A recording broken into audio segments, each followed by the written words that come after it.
I'm Maria Menounos, and you're tuned in to AfterBuzz TV, the ESPN of TV talk. Now, let the buzz begin.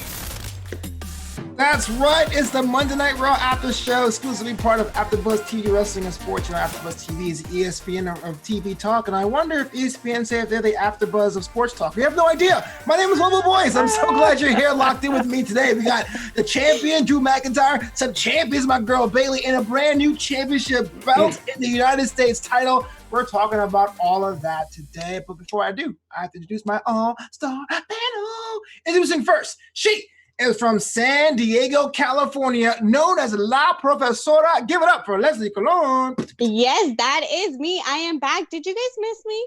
Of course, yeah. Our ratings missed you, definitely, yeah. I'm so glad. I know you guys need me because I am the role model of this after show. I am La Profesora. I am the role model now, so, we got to keep it going. How was your 4th? Did you do anything crazy? No, just stay home and watch the fireworks on everyone's Snapchat. That's kind of how we do it now. Everything is virtual. Communal experience. Also, she is joined by this guy coming from Parkland, Washington. He is, fact, the #1 broster and the Hall of Farmer. Give it up for the real Jack Farmer. It is always good to be here, always good to be back, and I'm glad Leslie's here. That means we're going to get some positive feedback on the show. That's always a given when she's here. So we get like carte blanche. We can do whatever we want. We're going to get good feedback because everyone loves Leslie. That is absolutely true. I love it. How was your 4th, Jack? Do anything crazy? It was solid. I'm fortunate. I got a pretty good view of the skyline, so I got to see fireworks all over the city for a little bit before getting bored and watching a movie.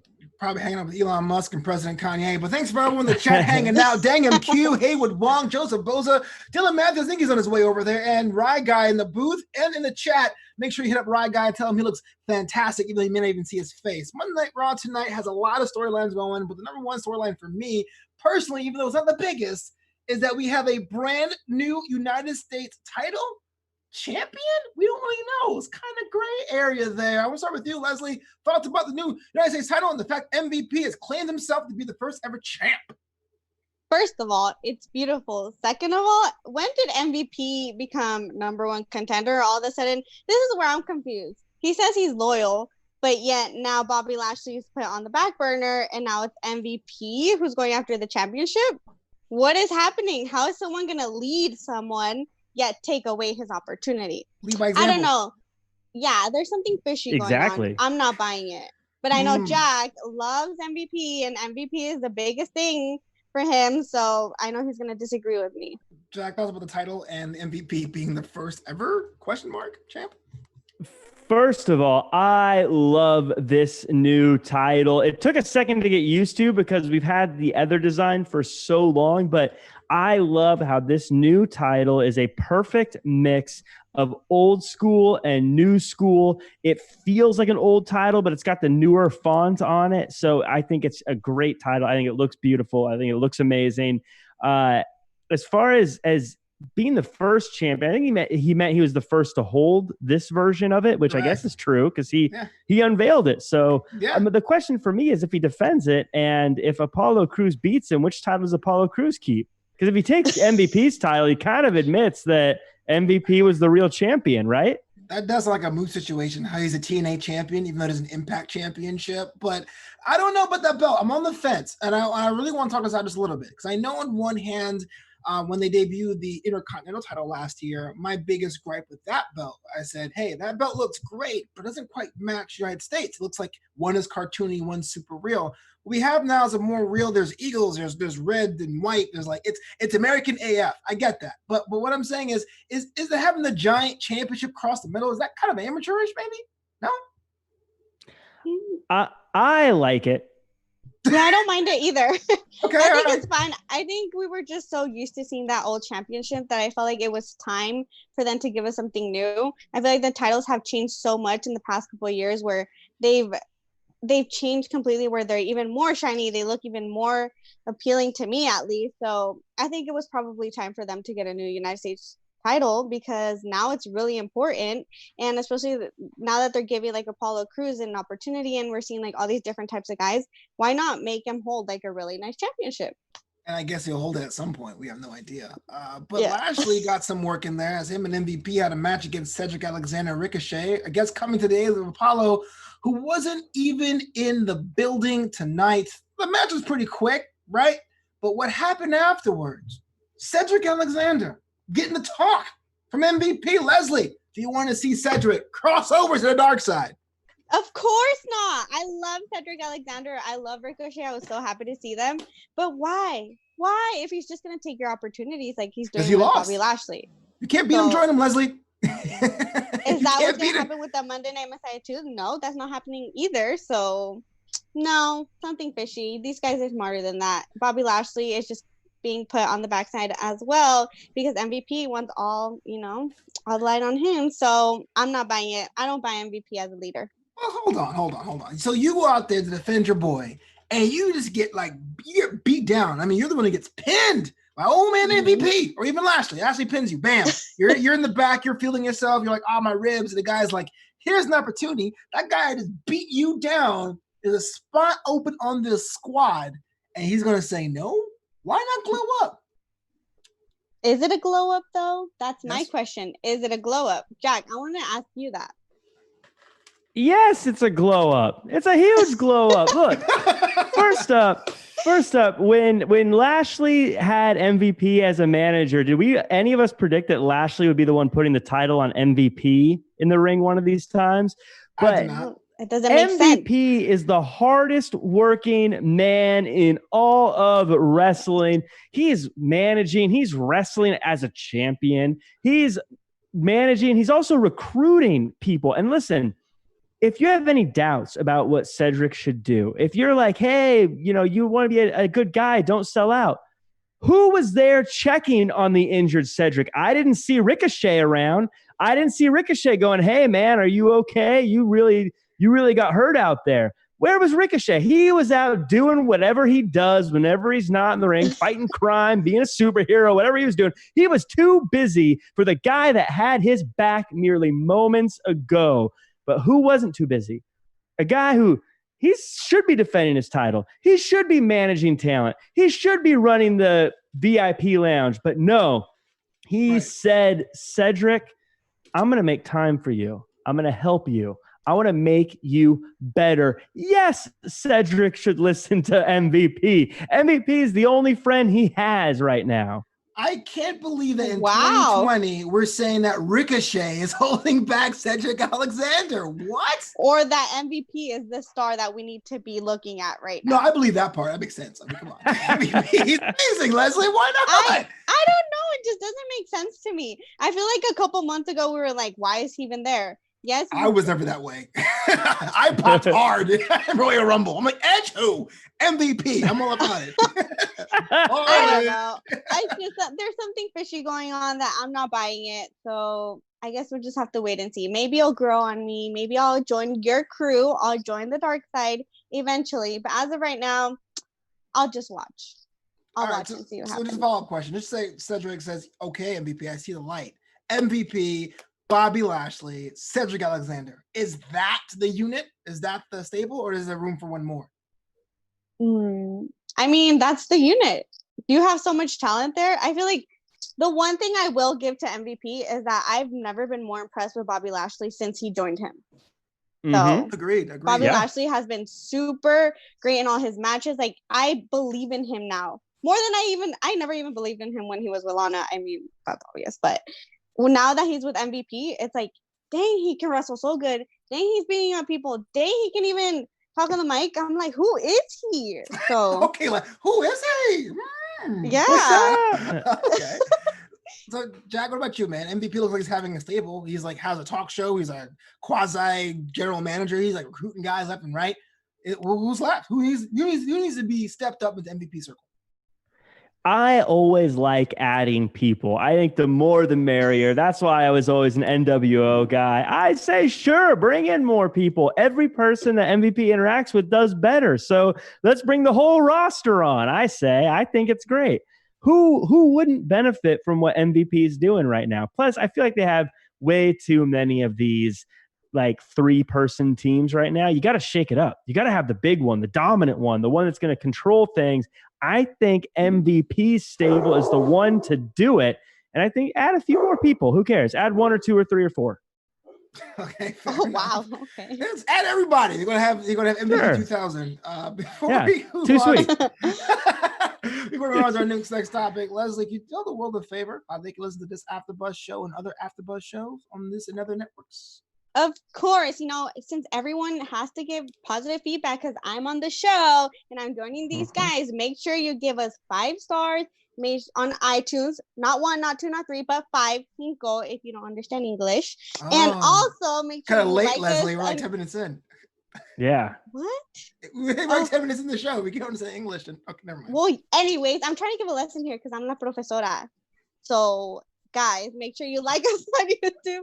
You leave a comment, subscribe. We appreciate you. We always shout you out. We're so loyal to you guys. Everyone on the chat, Charlene, Haywood, and Joseph Boza, you guys are the best. So make sure you give us that support because we appreciate you.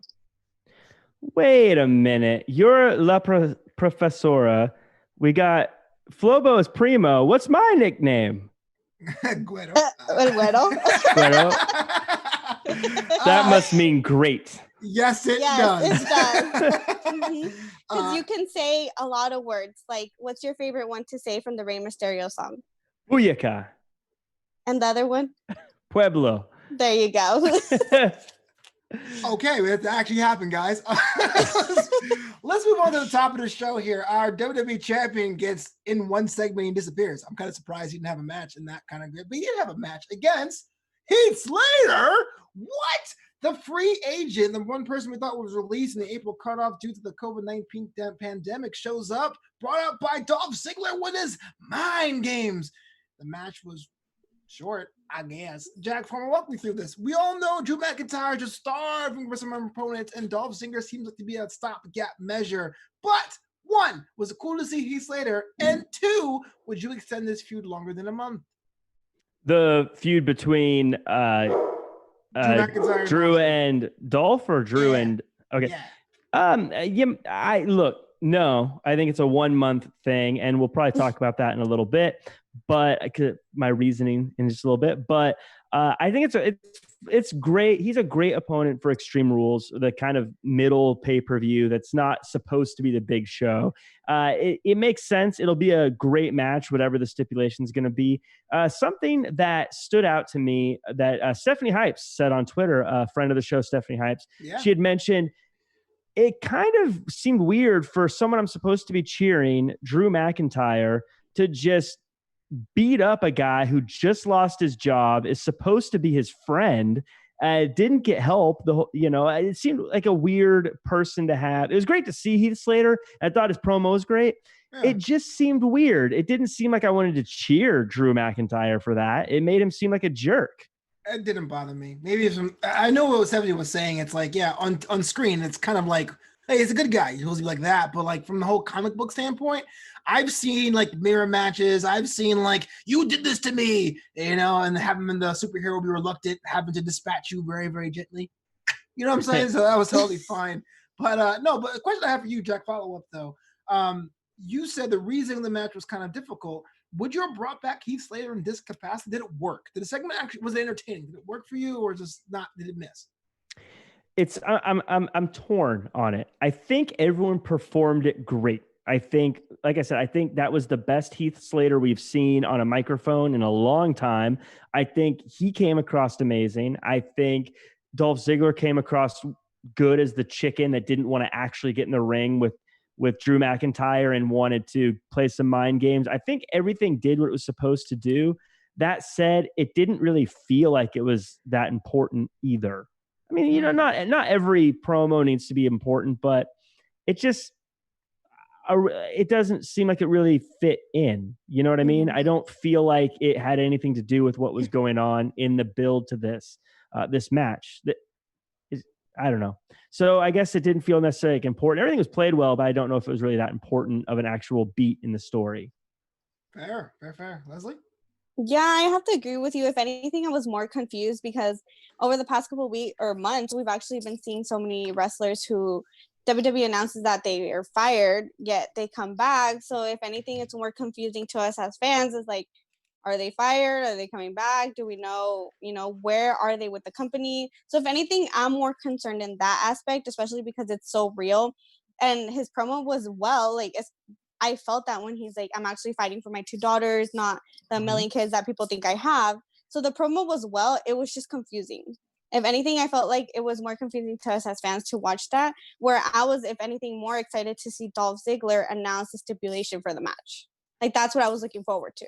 So, Leslie, if you had the shadow booker powers, would you bring back Heath Slater another time, maybe at the match of Extreme Rules to add a wrinkle to it, or is this a nice one and done for Heath?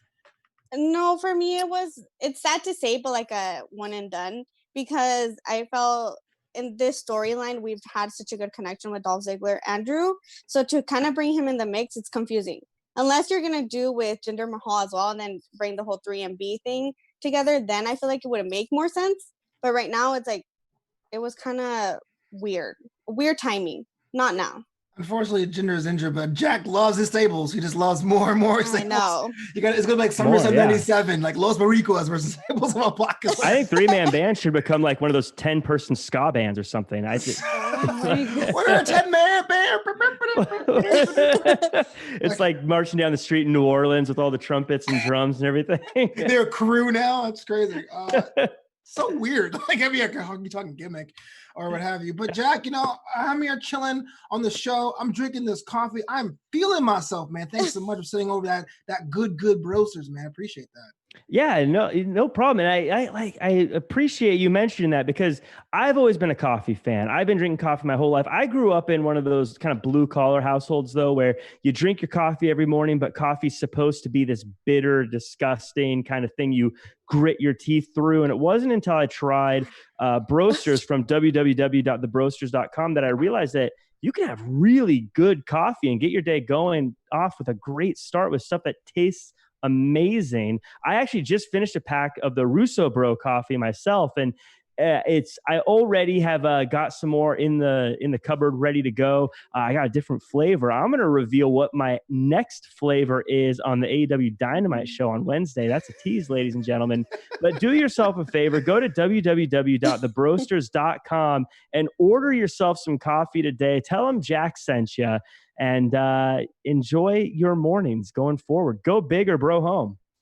Wait, wow. Are you So, guys, I want to have some lunch on Thursday, but I won't tell you till Wednesday night. Like, what? I need to know this now. I need this information. Listen, it's showbiz, Flobo. You don't let everyone know right away. You got to check out AEW Dynamite after show to see just what flavor is next. It's not just the Russo Bro. They've got all sorts of flavors, and I think you're going to like the next set of coffee coming up. Ooh. I see how it is. You're going to go and put things over in your own show, like our next opponent here, Kevin Owens on the KO show. Fight everyone. No time for chairs. Tosses him out the ring. Long story short, because Aleister Black gets beat, which is so weird to see Aleister Black, just like in the corner. Oh, this hurts so much. With a mask. Yeah. This mask in my face. It sucks. You know what I mean? Pick a fight with me. He gets replaced. Kevin Owens and Rey Mysterio now fighting for Mysterio's honor, which is kind of ironic because Mysterio's fighting for his own honor, against Seth Rollins and Murphy. Where's Austin Theory? He's still around? I'm not even sure where he is right now. But the match itself was pretty solid, I thought. But Leslie thoughts about the match and what it means for that Monday Night Messiah. Why are we talking about Seth Rollins? We should be talking about Rey Mysterio. Why? He's cleared. He's cleared to wrestle that beautiful 619 at the end. And if anything, I'm more confused of why Dominic is there kind of in the corner. You know why Dominic's there. He's going to get recruited to be a disciple. You think so? You think his eye is Has anyone done less over the course of a year than Dominic has? He's been on constantly and has done almost nothing. Yeah. Dominic fought Brock Lesnar. What has Lana done in the ring? Exactly. Nothing. Don't be a hater, you hater. Hater. He got beat up by Brock Lesnar, and then he helped his dad do some moves, and then he just stands there with his hands in his pocket. Let he who never helped his dad cast the first stone, Jack. He's doing what he can. He's gonna take out an ojo. Hello. It's an eye for an eye, an ojo for an ojo. I mean, I'm loving a noho. What's Ojo's an eye. Ojo. Ojo. Yeah, he's like, oh, por ojo. You're like, wait a minute. Exactly. So I'm sitting there. This guy has a lens over one eye. Is putting his other eye in a matchup, and no one's stopping this. It's That's a good idea. hilarious. That's a really good idea. I liked your tweet, by the way. I mean, overall, the match was great. I liked it, and I'm loving this storyline. Let's talk about this match, though. At Extreme Rules, this is July 19th, I believe. So you have this eye for an eye match, and I hope no one's getting their eye actually removed in this match, but what does it actually entail? The show is called The Horror Show. I assume there's be some sort of cinematic element to it. Jack, if you had to speculate, postulate, pontificate of what happens in this match, what will it be? I would love to imagine like Seth Rollins gets backstage and is like, guys, I thought we were doing a ladder match. What's Rey Mysterio talking about? I think half the fun of these cinematic matches is wondering what exactly you're going to get. And in the vein of that, I think this is perfect because we have no idea what this is going to look like or how it's going to play out. And that's exactly what these shows are now with the cinematic matches. Like, what is a Boneyard match? How is Money in the Bank going to look? What is a swamp fight gonna look like or whatever? I think that this is exactly what you're looking for when you're making these cinematic matches, is the kind of thing that makes you go, I want to tune in just to see what happens with all this. So they sound like Street Fighter levels. They sound like Street Fighter levels, like come to the swamp next Sunday on pay-per-view. You gotta have like a little plane like fly across the map. It's like people are cheering on, yeah, they're just repeating the same animations all the time. Joseph O's in the chat says it sounds like it's a blindfold match, which I guess, but I feel like that would be a swerve, right? I would call it a blindfold match at that point. Like they're both wearing blindfolds? Yeah. Oh, that sounds like some TNA That's stuff. Weird.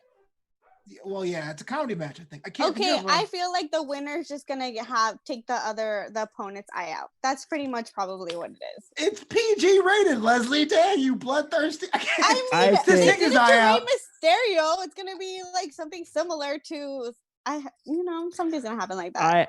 I agree with Leslie. Be PG. I agree with Leslie. I think it's going to be Seth Rollins that loses the eye, and then he's going to have some cool Messiah eye thing, and he's going to look absolutely cool. So there's going to be no eye sacrifices, like if like Aleister Black or Humberto Carrillo will lose an eye out of respect for one team or the other. Like I don't know how that works. I don't know. How do you win? Humberto Carrillo's going to take his eye out of respect? He does everything else.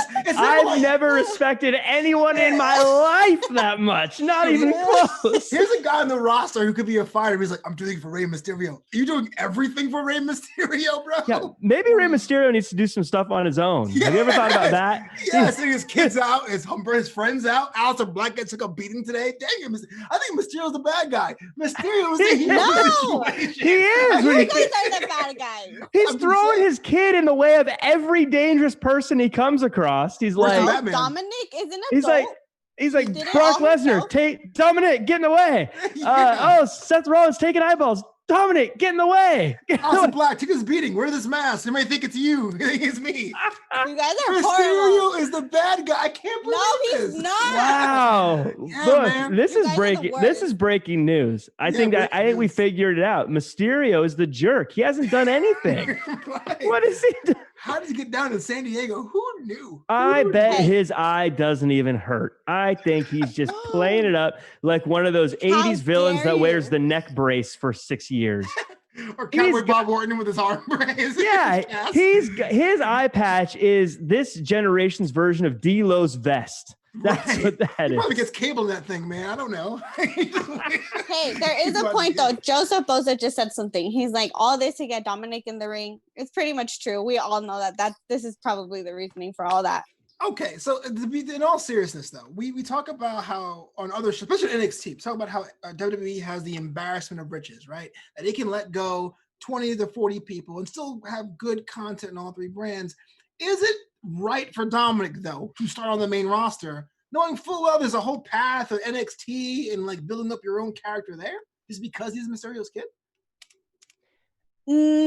No, it's not fair. And I'm being honest, and I'm saying this just because I love him doesn't mean I'm gonna let him just move on to the main roster. I feel like it's more of like an introduction, yet he's gonna have to start in NXT. Charlotte Flair did it. Why not Dominic? You know who didn't do it? I don't. I don't think he's going. I don't think this is a plan to get him in the ring. He might get in the ring, but he's been coming around for a year now. A year he has been on main roster a lot. And think about how rarely he has actually gotten into the ring. If they wanted him to start transitioning into the ring, they would have at least had him doing more tag team matches or something along those lines to start showing us him in the ring. They wouldn't just have him on the sidelines constantly for a full year. It's been because I believe it was Extreme Rules where that he fought Brock Lesnar, if I'm not mistaken, right? Was it Survivor Series? I want to say it was later than that. I want to say it's later in Extreme Rules. I'll double check. Well, in any case, it's been a long time. I think if they wanted him to be in the ring, he would have been in the ring to some capacity, at least at this point. We would have at least seen him in more than just in jeans and a t-shirt, that's for sure. I think we would have at least seen him looking like he's going to be in matches. He hasn't really done anything, though. I think they're just using him as maybe he will down the road, but I agree. I think he'll NXT it before anything else. And honestly, I think it's too soon. I feel like this introduction, I hope it doesn't ruin, that transition from him to just being like a valet, you could say, to an actual in-ring performer. Because are we going to take him seriously if he's just kind of been on the sideline with his dad? So it's like all these things that you have to take into consideration. So I hope after this, I don't know if it's after Extreme Rules, I don't know what's going to happen, but I don't know. I'm ready for the storyline to be over. I feel like it's been dragged on. It's hurting Humberto Carrillo. It's hurting Aleister Black. It's hurting them more than they're gaining, honestly. True. I agree. I think it should be over with this one, but I don't think storylines have ever ended at Extreme Rules. Like, no one's ever like, that match is extreme, we're done. It ends up being like a progression of that. When you say like that, it should be, though. I mean, that match is extreme. I am done. I lost my eyeball. I think I'm good. We're settled. We're settled. Speaking about talent with generational aspirations, we have Randy Orton teaming with Zelina's crew, and they get meet up by Ric Flair, which set wrestling Twitter ablaze, asking and calling and clawing for Legacy 2.0. Before we get to the match tonight, I want to ask you guys, Leslie first, would you be down for a Legacy 2.0 with Zelina, Andrade, Angel Garza, and the Viper, Randy Orton? I mean, anything that Zelina leads, it's pretty cool. Even though they've kind of been having problems, I feel like she's puts this team so well together. I can't keep my eyes off of the TV. Like, they still come out with the win. They're still doing great things. Why not? I mean, what is there bad about it? Nothing. I feel like this group is just so good. She's a really good manager, and I feel like I've been saying this for weeks. There's no other better manager than Zelina Vega. True. Jack Farmer, Legacy 2.0. You on board, bruh? I am on board with anything that Randy Orton is doing. Listen, I have said this again and again and again. Randy Orton has been lights out for so long as part of every single thing he's been doing. This team has been around for months, and they've been great. Don't get me wrong, but that moment when he choked Angel Garza was the most intense, real and serious moment that team has ever had, and it changed the perspective on them completely. Their backstage interaction changed them completely. And I want to just take a second, because we had talked about Drew McIntyre and Dolph Ziggler. I want to talk about how Randy Orton right now needs to get a world title shot. It is July. He started a feud with Edge back in January at the Royal Rumble, and since then he has had countless promos that we say you could teach classes on when it comes to promos. He had what we called the greatest wrestling match ever, and I know that was just a name, and some people say it wasn't the greatest ever, and maybe they're wrong, maybe they're right, but I think you can't deny that was a phenomenal match. He had a match at WrestleMania that was great. He had a build that was great. He had fun at Royal Rumble, but before that, he was headlining the teams going into Crown Jewel, which, okay, whatever, it was Crown Jewel, but he was the leader of a team that was coached by Ric Flair. He also is part of Survivor Series, where he did the whole I'm injured, no I'm not, RKO to AJ Styles, which everyone loved, if you remember. He was making that amazing. But before that, he was in a feud with Kofi Kingston that legitimized his run because of how good it was, playing off of the past and the things that they had done before.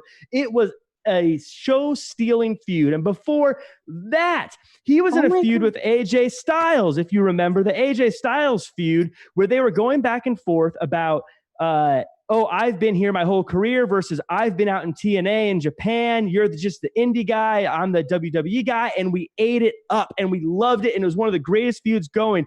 But before that, he was in a feud with Rey Mysterio where he was stealing his mask and they were having matches and leading to him eliminating Rey Mysterio from the 2019 Royal Rumble.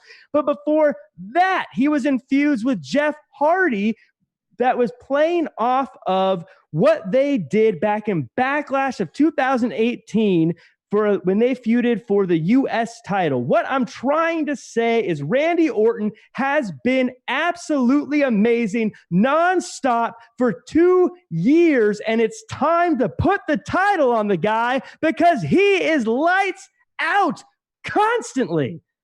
Who has had a better run than that? You did it for 2 straight, Jack. You act like I don't sit next to you watching these Royal Rumble shows, these wrestling shows. I've seen it. He's great. He's amazing. That moment choking out Angel Garza was dope. But allow me to be cynical because someone has to be on the show. We saw 3 months ago, Bianca Belair was on the main roster. She told the Street Profits to straighten up, and that lasted a week. I got a feeling that no matter how good you think Randy Orton is, it's not enough to change the dynamic between Garza and Andrade. They may go back to what they were doing a month before. That's why this is perfect. Let me tell you something. So first off, Randy Orton is going to continue and he should get that title shot. But here is the thing. Before that, before this match, they are facing off against the Viking Raiders, a team that needs to be rehabbed so badly. And this is their chance to get back to being serious and getting a big win over a big team. And why is it okay for them to do that over Zelina's crew? Because they're going to break up anyways. So it doesn't matter. So all 4 of those individuals are going to come out of this looking better. Viking Raiders are going to be serious again. Andrade and Garza are probably going to split apart and they're going to go and do their own thing. And it's going to be absolutely perfect. And then Randy Orton needs the title. He needs to go take it off of Drew McIntyre. I'm going to say it. Randy Orton should be the champion. He should be on the posters. He should be on everything because for 2 straight years, he has been completely unstoppable. I kind of missed my gavel. Leslie, thoughts about the match? Wow. Big Show Viking Raiders against Lena's crew. I'm kind of speechless after that. I don't know how to follow up with I do it about Bayley and I'm obsessed and crazy. But he pops off. Start with before that. That's what I usually do. Before that, he went to high school. I feel like the next time is going to be before that. Anyways, before that, I don't even know what happened with the match because I was focused on that, that little interference and that little fight. I mean, it was good. I loved it. I think I have to agree with you, Jack. I have to give it to you and your facts. You came through tonight and Randy Orton killed it. That's the only person I was paying attention to. But someone said in the chat, and it's been my question these past couple of weeks, why is Ric Flair there? Can anyone explain that? And it's kind of funny how Andrade gets so hyped once Ric Flair goes and backstage and start talking to him, and we're like, we know why you're so happy. You could totally see. I'm so glad you mentioned that. You could totally see he was lighting up, and you could see Ric Flair was putting his hand on his shoulder, and I thought that was great. Well, that's actually hilarious. Tozawa number 1. I don't know what Raw you guys are watching. Number 1. It was actually number 2. Let's talk about the women's division. How leaps and bounds. A lot of progression storylines. Top, bottom, first. Our main event. Bayley, those straps. Versus Asuka, champion versus champion. Implications aside, with Bayley and Nikki Cross happening, Sasha and Asuka happening, Kairi Sane's returning, all that stuff is happening in the main event. The result wasn't that great. It was fine. But thoughts about the match there, Leslie?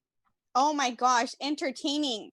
Asuka looked beat up after that match. Did you guys see her? Was. I have never seen Asuka so beat up in like the past couple months, years. I don't know what they did to her, That's but fine. this was so entertaining. I love the fact that we thought that they were going to get the pin and they were going to win and it was going to be, you know, not right. It was going to be dirty. They were going to cheat. And then it didn't happen. I was really surprised with the ending. I'm surprised that they gave the win to Asuka, but I don't mind it. Overall, I was so entertained. I'm so happy that they gave the women 30 minutes. I know they're my role models too, but you got to give it to the whole division. They're finally bringing it back. We're seeing so many more matches, so many more storylines. So I am not upset. This was great. This was a great way to end the show. For me, I just loved it overall. Nikki Cross added a good mix to it as well. And the fact that Samoa Joe's like a bodyguard now, I mean, come on. Nikki Cross is number one funny. contender for the SmackDown Women's Championship, Jack. To me, it looks like a stopgap opponent for Extreme Rules, but she may pull away with the victory. Thoughts about Nikki's involvement, especially if you want to go into the whole like cross-branding thing, but more idea of like her getting to the head of Bayley going into their match at Extreme Rules.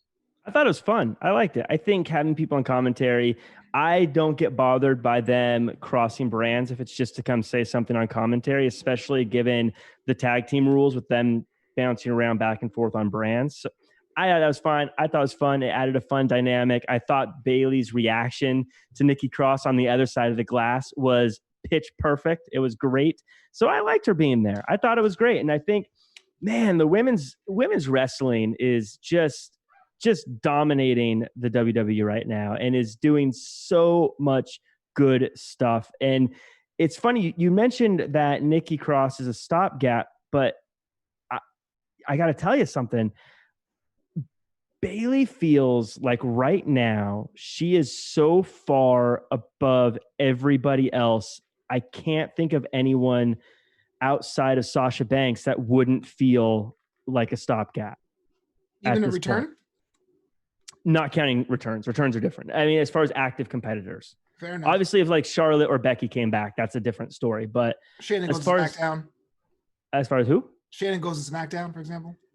Shayna, maybe. She would need some rehab, though, at this point, after being off TV for a while. Like right now, like if Shayna Baszler right now started a feud with Bayley, you'd say this is random. This is out of nowhere. But when I look at who else is there, every single person, Bayley's just on another level right now.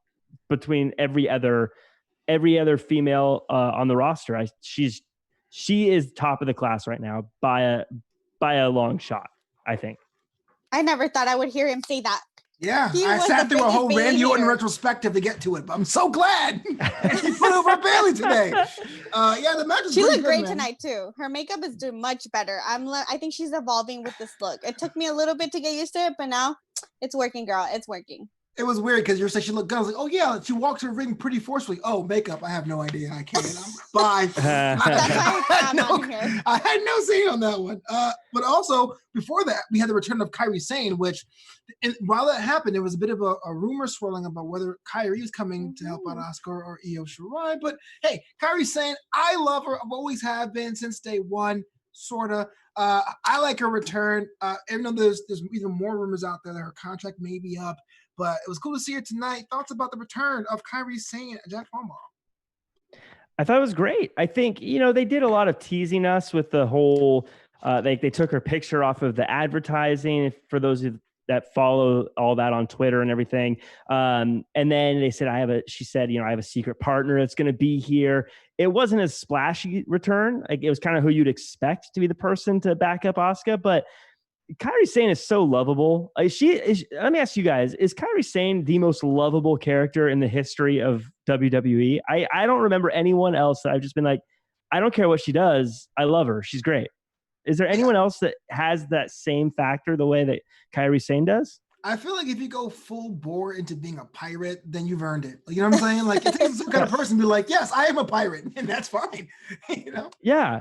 I feel like she could be the person that takes Rey Mysterio's other eye, and I'd still be like, yeah, I love her though. She's great. Well, look, to be fair, it was Mysterio's stipulation. He did call for it. So I brought this on myself. Honestly, Kairi Sane, what's up? I mean, I can't agree more with Jack. She's so lovable. And the fact that, she's playing her little instrument and she's backstage and she's showing us that she's more talented outside of the ring. How can you hate this girl? She's so amazing. And she has such good skills in the ring as well. So she has everything that we want. So we can't hate on her. I had the pleasure of being in the same room as Kyrie saying, like just passing, and she has the aura. Like it's kind of like, you know what I mean? It's like, oh my, she's physically small, but like she has the it factor. You're like, oh my gosh, that makes you get the presence, as they say. And lastly tonight, a little bit of a peculiar match, but I'm kind of glad it happened. Ruby Riott had a match against one half of the Iconics and Billie Kay. Ruby Riott seemed to be on a losing skid, much like her former tag team partner Liv Morgan, who was not on the show tonight, but it's looking more and more that Ruby may be a protagonist. Jack Farmer, we talked about Ruby being a natural face and Billie Kay being more aggressive. What happens when those two come to a head? I think this is perfect. I love the way they're doing this. This is such a perfect storytelling situation where you have Ruby Riott, who is becoming our underdog. You can't be an underdog and win all the time, right? Everyone always wants the underdog story, but no one wants to see someone become an underdog.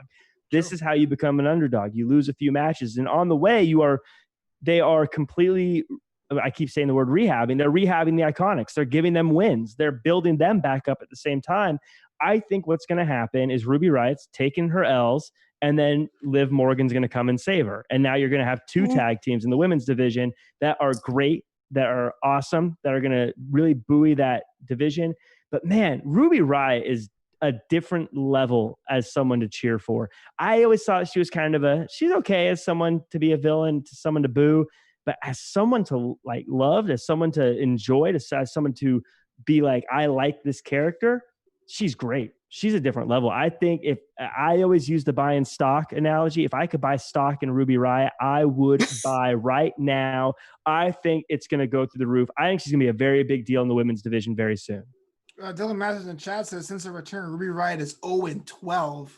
Thoughts about the match tonight, Leslie, and the prospects of Ruby Riott? Honestly, I feel like I was focused more on Ruby Riott than the Iconics. Like Billie Kay, don't hate me, Dylan, don't hate me, but I like Peyton Royce more than Billie Kay. I feel like, to be honest, at first, this match was a little slow for me, but it did the right thing to push Ruby up. I feel like we've all been wanting more from her ever since she came back. We're like, I don't know, there's something missing. But now it's the time for her to get that push and for us to believe in her, see what more she has to give. And she's so talented in the ring. So I'm excited to see how her character is being built and how they're going to combine her with Liv Morgan. And if Liv Morgan is actually going to come back and be like an actual character, because we've all been confused and we don't really know who she is. So I hope they're, like Jack said, they're rehabbing both of them. So that way, we can finally get these tag teams that we've been wanting for the women's division. And they're finally building this women's division to be like a tag team division that we've been wanting for so long. So I appreciate that so much. And I'm excited to see also the fact that I don't know if you guys mentioned this, but that the Kabuki Warriors are actually challenging for the tag team titles as well. That's true. So it's like finally making these titles credible. We've been wanting for such a long time. What's great, if I can piggyback on that too, is how organic a lot of these tag teams are finally starting to come together. Iconics have always been together. The Kabuki Warriors took some time to feel like a natural team, but now they absolutely are a natural team together. Blitzcross, same thing. You've got Bayley and Sasha Banks together. You're really getting some, and maybe if I'm right about the Ruby Riott and Liv Morgan, you're going to have a lot of teams that don't feel thrown together anymore. They feel like they're actual teams. And I think that could be really big, especially, again, NXT could probably put together 3 or 4 teams right off the top with how many stars they have there. So they have a couple about to budding get ones too. Sick. Yeah, totally cut you off there. But yeah, there's some budding ones there with Case How dare you. Catanzaro and Caden Carter and Taji Blackheart and Tegan Knox. Brian Santos in the chat. Shout out to Brian. I love you. He came in and was like, "Sup, Leslie?" Like, we're just sitting there chilling, not doing anything else important. Thanks, Brian. Appreciate it. You killed it on Maria Menounos show this week. Yeah, we're here too. Yeah, guys. I got t-shirts. You can buy some. Real quick. FLB2.threadless.com. But let's talk about Liv Morgan, because her trajectory has been one of the weirdest ones, I thought. She was in the Riot Squad doing this punk look, the ska look, I guess. Reinvigorated herself with the SmackDown, lost the match to Charlotte, had a huge repackaging process, came back as Lana's lover, clad in leather. She's taking L's too. Now, we just said a second ago, natural tag team back with Ruby Riott. It seems that Sarah Logan's on the show for an extended period of time. She's with child. Congratulations to Sarah Logan. Mm-hmm. But how do you make Liv Morgan work? A whole nother character? Did they go back to being punks? Is it kind of like we're just people passing through the night? What's the best expression for Liv and Ruby? No punks. It won't go anymore. I feel like it goes with Ruby, but Liv has been such a mystery character. Actually, maybe it'll work because Ruby is so natural with that punk look, and her intro music and everything goes so well with her. I feel like you have to connect Liv more to her if she's going to be credible and if you're going to make them a tag team. But it's really hard with Liv because we've been giving so many different types of characters that we don't even know who she is or what fits her. True. I don't know, man. I don't like her look. I don't like Ruby's look. I think this puts her in a box almost, wearing the plaid and the asymmetrical tights. I feel like she's a bit of a Patrick on her own. Jack, what do you think? I disagree with you about Ruby Riott completely. I think her look is fantastic because there are a ton of wrestling fans that look just like Ruby Riott when it comes to how they dress and how they dye their hair. And I think it's great because there's not a lot of people, male or female, that connect with that crowd, with the punk rock crowd. And I think it's great that someone is. So I think that's good. I don't want to see Liv Morgan change again at all. I think she should stay how she is. As we look at the women's division, how it's growing and really starting to set the pace for all of wrestling, I like how they have so many tag teams that, like Bliss Cross, that they aren't just two carbon copies of the same type of person and working together, but they're different. Like Bliss Cross having two totally different personalities, but they make it work and it creates some fun banter between the two. I think that's good. I think that I would like to see Ruby Riott not know if she can trust Liv Morgan because Liv Morgan's a different person every time we see her. I would like to see them embrace that instead of her just kind of going back and being like, actually, I am a punk rocker too. You know, I think it'd be fun to have that. I want to see the evolution of Liv Morgan's character in a story-driven way instead of just saying, oh, we dropped the ball, let's start over, if that makes sense. And I think someone like Ruby Riott, who is clearly walking her own path, is the perfect person to help her find that way and that character, at least on screen. True. I'll give you that. I mean, nothing wrong there. But before we get out of here, quick question for both of you. You are now the shadow booker of all three brands. Do you somehow make the women's tag division onto one brand and say this is what's going to happen, or still keep the floating rule intact, allowing teams to be grown on different shows and have the belt float between the three brands? Nope. Keep it in between all three brands. I'm loving it. I love the fact that everyone has the flexibility to go to the different brands. It brings so much attention to each brand. You're interested in every show because you don't know who's going to come out. You don't know who's going to be the next challenger. And all these women working together differently is just making such great matches. So I'm all for it. Don't keep it a one brand. Keep changing it. These women are killing it, and I'm all for the women's division. You guys know that. I agree 100%. I think what makes these titles fun is we're getting to see people passed around and moving around to different brands. I think the fact that Bayley and Sasha have been able to jump from brand to brand has made the shows way more exciting and way better. In fact, if anything, I would say that I think that the men's tag team division should take a similar approach and start looking at combining those titles and having one tag team champion travel amongst the brands. Travel to the performance center. Yeah, I know, right? Yeah. I'll see you guys in an hour. But that's all the time we have for this edition of the Monday Night Raw After Show, exclusively on AfterBuzz TV Wrestling and Sports. Leslie Colon, where can the world find you, La Profesora? Yes, I am La Profesora of this show. So make sure you follow me on Instagram and Twitter. Ask me anything you want about wrestling. You know, I'm all for it. And I was also a guest on Flobito's show called New Amsterdam. So make sure you check that out if you want to get to know a little bit more about me. But follow me at Leslie Colon _ Jack Farmer. Yep, you can find me at jackcfarmer.com as well as at Real Jack Farmer across all social media. You can also check me out on the AEW Dynamite After Show every Wednesday at 8:15 Pacific time, as well as Wrestling with Your Questions with Flobo, Boyce every Thursday at 3 p.m. Pacific time, where we answer all sorts of questions. You can also catch me drinking Broasters coffee, which I purchase at www.thebroasters.com. They have all sorts of flavors. They're all amazing. Check them out. And also, I like to hit my Smart Button. So visit www.smartbutton.com. Type in promo code HEAL to get a discount today. I'd put your natural face. Yeah, my name is Flobo Boyce, and apparently I get around on these different shows. You can follow me on Twitter at Flobo Boyce, on Instagram at Flobito, Flobito.com. New Amsterdam Radio is my podcast. It's available every Thursday on Spotify. Me and Coco Cena, Evan Mack have a show called The Everything Tournament. It streams live every Tuesday. Me and Jack Farmer have a show called Wrestling with the Questions. It streams every Thursday. And Leslie, I want you back, really. I think you're one of the best guests ever in the podcast. But support the homie, buy a t-shirt at flobito.threadless.com. But until next time, wear a mask and buzz you later. Our founder, Keven Undergaro, and me, Maria Menounos, would like to thank you for tuning in to AfterBuzz TV. Remember, we're not just the first, we're the biggest in the world, and we're the only destination for all your favorite TV shows. Whatever you crave, we've got it. So go to AfterBuzzTV.com and check out our lineup. Buzz you later.